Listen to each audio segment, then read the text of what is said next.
ทุกทีขอให้ที่นั่นขึ้นชุ่มสูงน้องซาซาตกไปได้หลาย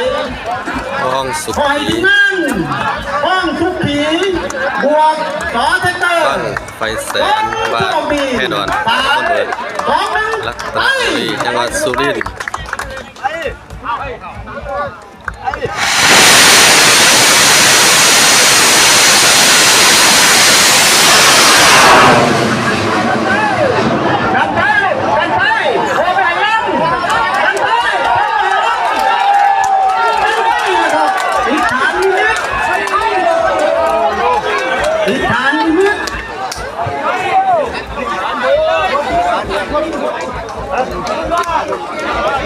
พอไหวล่ำนะครับพอไหวล่ำ